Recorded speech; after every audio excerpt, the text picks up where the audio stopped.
Hello everyone, welcome to my YouTube channel Exotics Infopedia. Hope you guys are doing great. Today we're going to talk about a car that has a soft spot in my heart. It's subtle by looks but aggressive by performance. Usually it takes years and sometimes decades of development to get things right, but this car got it right in the first attempt. We'll discuss Audi R8. For decades, the R8 has been missing DNA segment for Audi. Despite having almost a decade and a half on-track success, the technology and the funds, Audi was still hesitant about translating its track success to the streets by building a supercar. But the seeds of change came in 1998 with Volkswagen acquisition of Lamborghini from Macomb and V-Power Corporation. At that time, the famed supercar manufacturer contained nothing but Murcielago.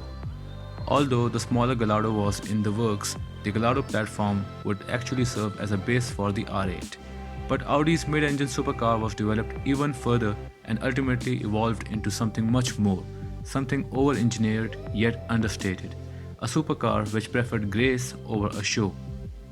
Audi first explored the idea of production supercar with the impressive Quattro Spider concept in 1991.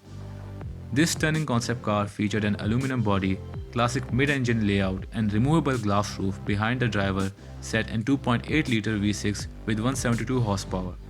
While that power plant was by no means within supercar territory, it was a starting point. And even though Audi didn't plan for the production, dealers still received thousands of advance order queries from prospective buyers. The birth of the first R8 would come in 2005, and the full production began in 2006.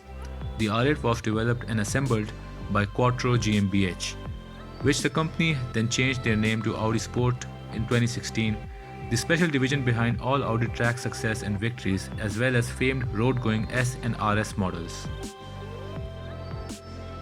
The Audi R8, based on Audi's Le Mans Quattro concept car, first appeared in 2003 at International Geneva Motor Show and the same year at Frankfurt International Motor Show as well.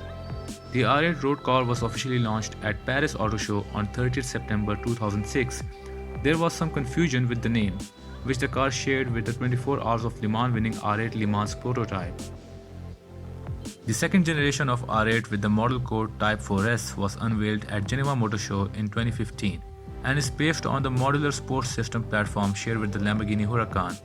Initial models included the V10 5.2 FSI along with the V10 Plus. Unlike its predecessor, there was no manual transmission available and the entry-level V8 trim was also dropped. In 2016, the convertible Spider variant was added to the lineup, which was initially available in the based V10 trim, but in mid-2017, the high-performance V10 Plus Spider was added to the lineup and a rear-wheel drive model called the R8 RWS was also introduced. Now over with the intro and history of Audi R8. Question remains the same. How Audi got such a successful halo car in their first shot?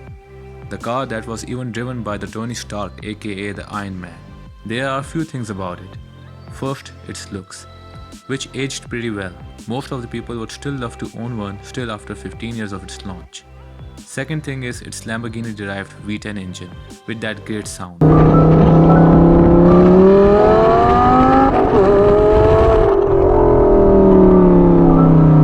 But frankly, if you ask me my favorite R8 model, my instant response would be manual V8 R8 with the stick, which in my opinion would be real driver's car.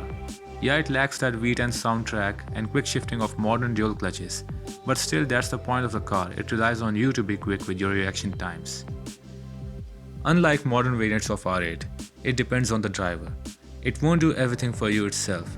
You as a driver have to be part of the experience, which itself is definition of driver's car.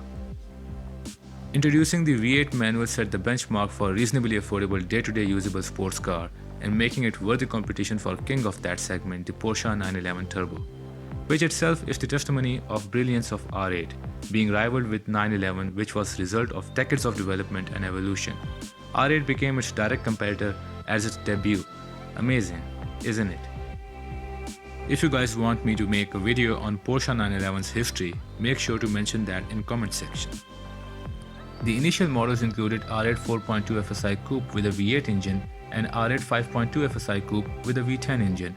Convertible models called the Spider by the manufacturer were introduced in 2008, followed by the GT High Performance model introduced in 2011. The motorsports variant of R8 were also subsequently introduced from 2008 onwards. For the 2020 model year, the R8 appearance is slightly more angular up front. The base R8 gets power boost from 532 horsepower to 562 horsepower, while the more expensive R8 performance, formerly known as R8 Plus, remains unchanged at 602 horsepower. Audi presented the EVAS concept. It was another aluminum body supercar, but this time Audi opted to use 509 horsepower 6-liter W12 engine and more aggressive prototype-like looks. Okay guys, hope you find this series of videos called Exotics Info Boost interesting. For more of these videos, check out my playlist of Exotics Info Boost, and what car brands you guys like and are interested to know more about, share in the comment section. And make sure to like this video and subscribe my channel for latest upcoming videos. Peace.